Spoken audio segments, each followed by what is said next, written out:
नमस्कार साथियों, मैं विवेक आप लोगों का स्वागत करता हूं साहित्य गुरु यूट्यूब चैनल पे। जैसा कि ये जो चैनल है हिंदी साहित्य को समर्पित चैनल है, इसमें हमने हिंदी साहित्य से संबंधित तमाम महत्वपूर्ण तथ्यों को देखा जो कि नेट जेआरएफ के एग्ज़ाम में टीजीटी, पीजीटी या आप हिंदी साहित्य से जुड़ा कोई भी एग्ज़ाम दे रहे हैं तो आपके लिए ये बहुत ही ज़्यादा लाभदायी होगा। देखिए, हम आज कुछ महत्वपूर्ण प्रश्नों को देखेंगे जो कि पीवाईक्यूज़ में आ चुके हैं। 2023 के क्वेश्चन देखेंगे और उन क्वेश्चंस के आधार पर हम उसकी डिटेल सॉल्यूशन को भी देखेंगे, जिससे हम अपने अपकमिंग एग्ज़ाम जो कि नेक्स्ट एग्ज़ाम 26 अगस्त को होने वाला है उसके लिए हम अच्छी तैयारी कर सकें और हमारी जो रणनीति होगी उसी के आधार पर तैयार की जाएगी। तो देखिए, आज का जो हमारे जितने भी प्रश्न होंगे उसके जितने भी उत्तर होंगे उनको हम थोड़ा अच्छे से समझेंगे और उसकी गहराई में जाके जानने की कोशिश करेंगे। तो चलिए बिना देर किए हम शुरू करते हैं और चीज़ों को जानते हैं।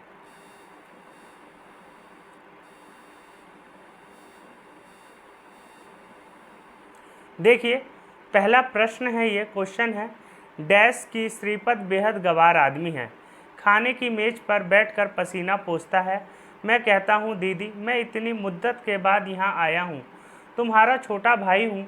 तुम लोगों से मिलने की हसरत दिल में लिए हुए न जाने कब से इस महान भारत के नगर नगर भटक रहा हूँ और मेरा पल भर को भी बैठना नहीं सुहाता। उपयुक्त संवाद अंजो दीदी नाटक में किसके द्वारा कहा गया है? तो ये देखिए, ये जो संवाद है, ये जो कथन है, इतना तो पता लग गया कि अंजो दीदी नाटक का है, लेकिन ये जो कथन है किसके द्वारा कहा गया? तो देखिए, ये जो कथन है ना, किसके द्वारा कहा गया है, तो ऑप्शन दिया गया है, श्रीपद के द्वारा कहा गया है, इंद्र नारायण के द्वारा कहा गया है, या नज़ीर के द्वारा कहा गया है, या नीरज के द्वारा कहा गया है। तो देखिए, ये सारे के सारे ऑप्शन हैं। तो ये जो इसका उत्तर होगा श्रीपद। ये जो कथन है अंजो दीदी में श्रीपद के द्वारा कहा गया है, ठीक है।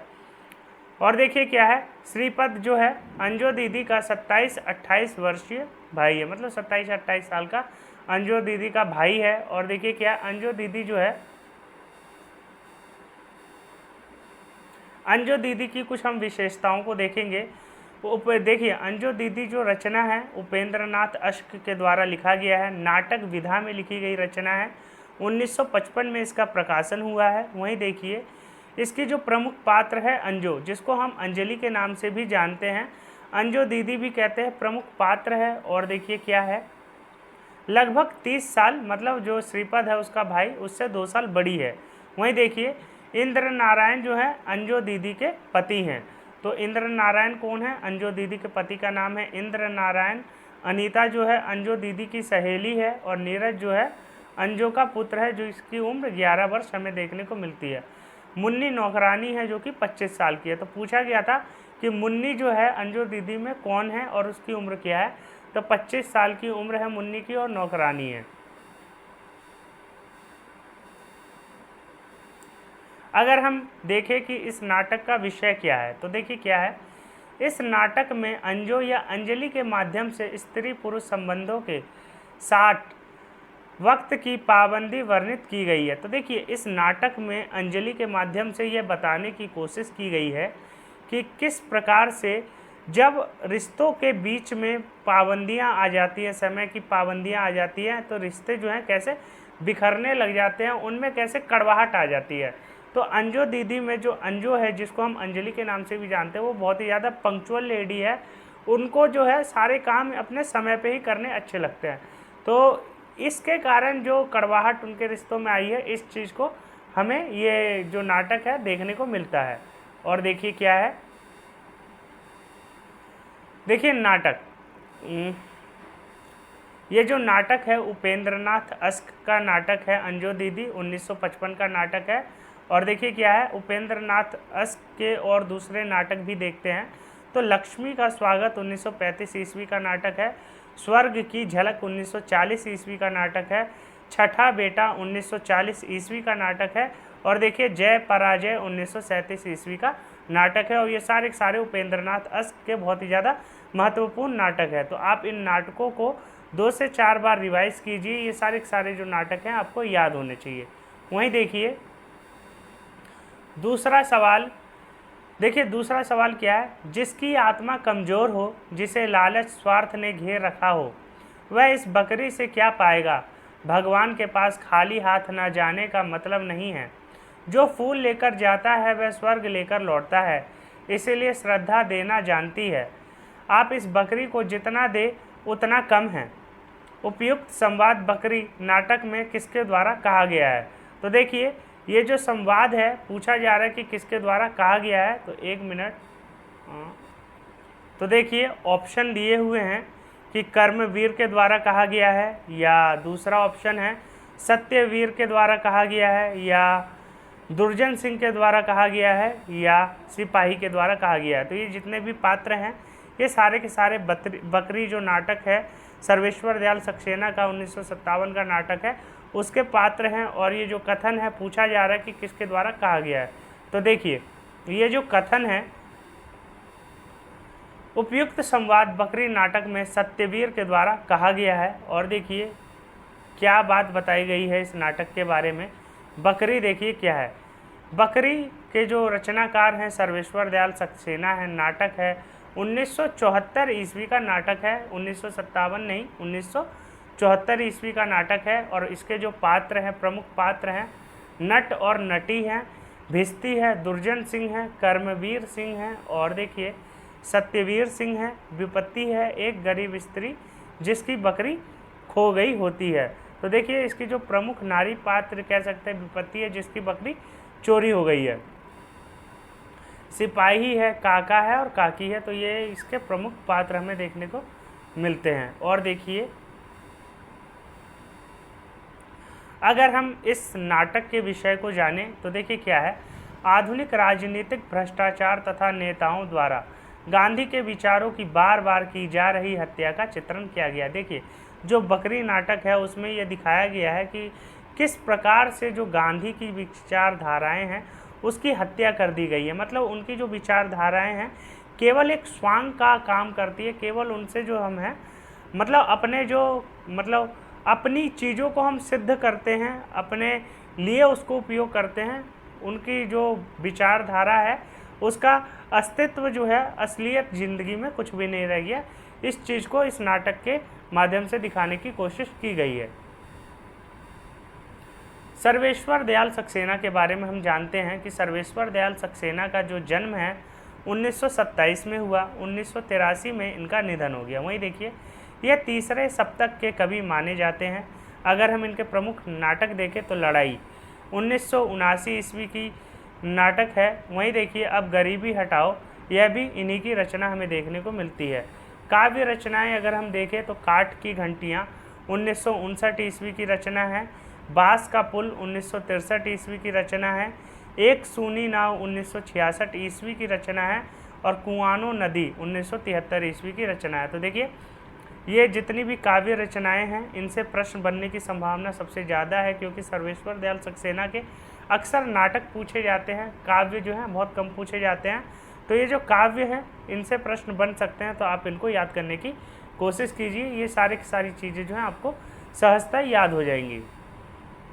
वहीं देखिए एक प्रश्न और है, तीसरे नंबर का प्रश्न है, हम दोनों एक ही नाव के यात्री थे, ये कथन किसने किसके बारे में कहा है। तो देखिए ऑप्शन दिया गया है कि शरद चंद्र ने निर्दा के बारे में कहा है, या तुलसीराम ने गोकुल भैया के बारे में कहा है, या शिवरानी देवी ने प्रेमचंद के बारे में कहा है, या हरिवंश राय बच्चन ने श्यामा के बारे में। तो देखिए जो कथन है ना, ये शिवरानी देवी ने प्रेमचंद के बारे में कहा है, और उनकी जो जीवनी है जो उन्होंने हम दोनों एक ही नाव के यात्री थे, यह कथन शिवरानी देवी ने प्रेमचंद के बारे में कहा है। देखिए इन्होंने शिवरानी देवी ने जो प्रेमचंद की जीवनी लिखी है प्रेमचंद घर में, उसमें इस कथन को हमें देखने को मिलता है। देखिए शिवरानी देवी जो हैं प्रेमचंद की पत्नी हैं, दूसरी पत्नी हैं। प्रेमचंद की 2 शादियां होती है, पहली जो पत्नी होती है उनसे उम्र में काफ़ी बड़ी होती है, जो दूसरी पत्नी होती है शिवरानी देवी वह जो होती है उम्र में उनसे 10 वर्ष छोटी होती है। तो शिवरानी देवी को उन्होंने पढ़ा लिखा करके योग्य बना दिया था, और फिर शिवरानी देवी भी जो थी वह भी मतलब लेखनी करने लग गई थी। तो उन्होंने प्रेमचंद के ऊपर एक जीवनी लिखी जिसका नाम है प्रेमचंद घर में, और उसमें प्रेमचंद को एक पारिवारिक पुरुष के रूप में दिखाया है। देखिए 1944 ईस्वी में इसका प्रकाशन हुआ। शिवरानी प्रेमचंद जी की पत्नी थी। उन्होंने प्रेमचंद के जीवन का सूक्ष्म विश्लेषण प्रस्तुत किया है। बहुत ही सूक्ष्म, अति सूक्ष्म बातों को जो है इन्होंने अपने रचना में प्रस्तुत किया है। और देखिए क्या है, चौथा प्रश्न, मैं अब परिधियां लांघ सकती थी, सीमाएं तोड़ सकती थी। दरअसल सीमा में रहना मुझे सदैव कचोटता है, इसलिए सीमा को तोड़ने मात्र का आभास ही मुझे अत्यधिक सुखकारी लगता है। तो उपयुक्त कथन जो है किस पुस्तक में लिया गया है, किस पुस्तक से उद्धृत है ये जो कथन है? तो जामुन का पेड़ से है, आप खुदरी से है, माटी की मूर्ति से है, या प्रेमचंद घर में है? तो देखिए ये जो कथन है आप खुदरी से लिया गया है। ये जो कथन है आप खुदरी से लिया गया है। रमणिका गुप्ता जो है आप खुदरी की रचनाकार हैं। इन्होंने आत्मकथा विधा में इस रचना को लिखा है और अपने बारे में ही लिखा है। देखिए क्या है, 2016 में आप खुदरी का प्रकाशन हुआ है। अगर हम इसका विषय देखें तो यह इनकी आत्मकथा का दूसरा भाग है। स्त्री जीवन की समस्याओं का चित्रण किया गया है। आप हुदरी जो है उसकी आत्मकथा का जो पहला भाग है उसका नाम है हादसे, जो कि 2005 में प्रकाशित हुआ था। तो आप हुदरी और हादसे ये दोनों की दोनों रमणिका गुप्ता की आत्मकथा के दोनों भाग हैं, और हादसे जो है पहला भाग है जो कि 2005 में प्रकाशित हुआ, और आप हुदरी 2016 में। तो ये आपको पता होना चाहिए क्योंकि रमणिका गुप्ता से प्रश्न जो हैं बनते हैं और इनसे प्रश्न बनने की संभावना बहुत ज़्यादा है। रमणिका गुप्ता के बारे में भी थोड़ा देख लेते हैं। इनका जब जन्म हुआ 1930 में इनका जन्म हुआ, 2019 में इनका निधन हो गया। देखिए आदिवासी विमर्श की रचनाएं इन्होंने बहुत ज़्यादा लिखी, जैसे कि आदिवासी शौर्य एवं विद्रोह, आदिवासी साहित्य यात्रा, आदिवासी कौन, आदिवासी अस्मिता का संकट, आदिवासी लेखन, एक उभरती चेतना। और देखिए 2013 में लिखा है आदिवासी चेतना, एक उभरती चेतना 2013 में। और उपन्यास इन्होंने लिखा है सीता मौसी। आत्मकथा लिखा है आप खुदरी 2016 में जिसका प्रकाशन हुआ है, और हादसे का 2005 में।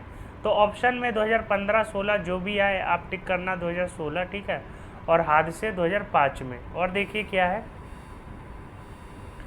जामुन का पेड़ जो है कृष्ण चंदन की रचना है, कहानी विधा की रचना है, और इसमें देखिए हास्य व्यंग्यात्मक रचना है। सरकारी विभाग की जीवन शैली और भ्रष्टाचारी तंत्र का चित्रण किया गया है। जामुन के पेड़ के माध्यम से बताया गया कि किस प्रकार से जो जामुन का पेड़ है वह गिर गया है और उसके नीचे जो लोग हैं वो कैसे दब के मर गए, लेकिन जो सरकारी तंत्र है वह अपना कार्य कैसे ढीले तरीके से करता है और जिससे लोगों की मृत्यु हो जाती है। तो ये जो है इसमें बहुत ही ज़्यादा एक तरह से व्यंग किया गया है भ्रष्टाचार के ऊपर और सरकारी तंत्र के ऊपर।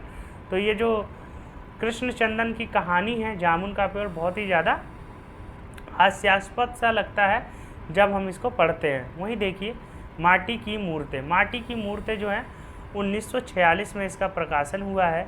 रेखा चित्र संकलन है जिसमें 12 रेखा चित्रों का संकलन किया गया है। और आपको पता होगा माटी की मूर्तें जो है किसकी रचना है। माटी की मूर्तों में 12 रेखा चित्र हैं और 12 रेखा चित्र जो हैं इस प्रकार है। पहले का नाम है रजिया, बलदेव सिंह, सरजू भैया, मंगर, रूपा की आजी, देव, बाल गोविंद भगत, भौजी, परमेश्वर भैया, बैजू मामा, सुभान खान और बुधिया। तो ये सारे के सारे जो हैं माटी की मूर्तें में संकलित है, रेखा चित्र में संकलित है ये सारे के सारे रेखा चित्र। और इन सब रेखा चित्रों का जो संकलन है हमें हमारे जो सिलेबस में लगा हुआ है। वहीं देखिए प्रेमचंद घर में ये जीवनी के बारे में हमने देखा कि शिवरानी देवी ने लिखा है, और ये जो जीवनी है बहुत ही ज़्यादा महत्वपूर्ण है। एक मिनट, क्या आ रहा है,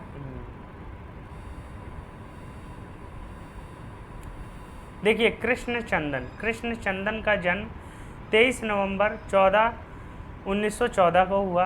कृष्ण चंदन जिनकी रचना है जामुन का पेड़।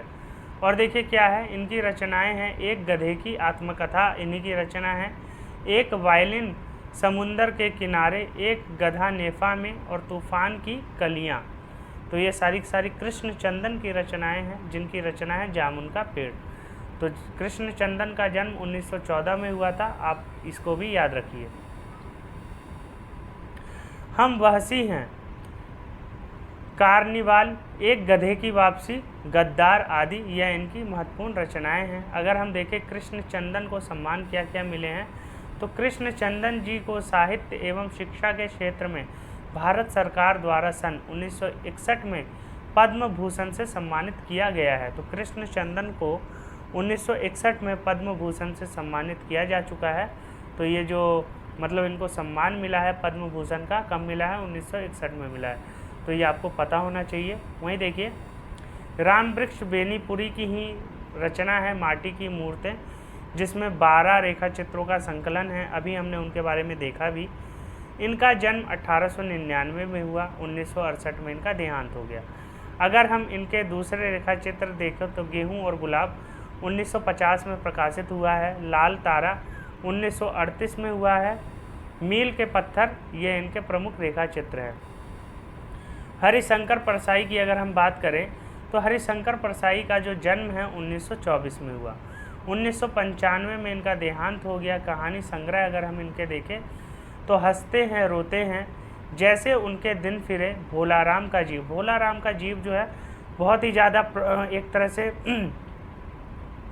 हास्यास्पद रचना है और इसमें सरकारी तंत्र के बारे में दिखाया गया कि किस प्रकार से एक व्यक्ति अपने मृत्यु के बाद भी अपने पेंशन के लिए भटक रहा है, उसकी जो आत्मा है दफ्तरों में ही भटक रही है। वहीं देखिए दो नाक वाले लोग आदि, ये सारी जो रचनाएं हैं हजारी प्रसाद द्विवेदी की रचनाएं हैं।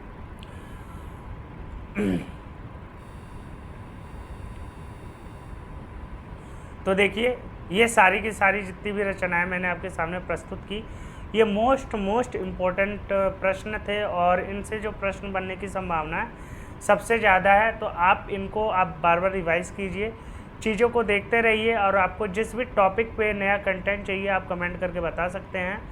साहित्य गुरु चैनल को सब्सक्राइब कर लीजिए, क्योंकि हिंदी साहित्य से जुड़े तमाम महत्वपूर्ण तथ्यों का जो संग्रह है आपको मेरे टेलीग्राम चैनल पे ही देखने को मिलेगा। और टेलीग्राम का जो लिंक है डिस्क्रिप्शन में दिया हुआ है। मैंने जितनी भी क्लासेस ली हैं, जितने भी लेक्चर्स लिए हैं, सभी के PDF जो हैं टेलीग्राम पे मैंने प्रोवाइड किए हैं। उसके लिए कोई भी मैंने फ़ीस चार्ज नहीं की है और आपके लिए मैं जितना बेस्ट कंटेंट हो सकता है वह प्रोवाइड करने की कोशिश करता हूँ। तो आप सभी लोग अपना प्यार दिखाते रहिए, साहित्य गुरु चैनल को सब्सक्राइब कर लीजिए और मेरे साथ बने रहिए। और आपको जिस भी टॉपिक पे नया कंटेंट चाहिए आप कमेंट करके बता सकते हैं और चीज़ों को आप अपने अनुसार जो है आप अपने अनुसार भी करवा सकते हैं। तो आज के लिए इतना ही, धन्यवाद। फिर मिलते हैं नए कंटेंट के साथ। जब तक के लिए आप लोग अपनी तैयारी करते रहिए और जो 26 अगस्त को एग्ज़ाम होने वाला है उसकी तैयारी में अच्छे से लगे रहिए। धन्यवाद।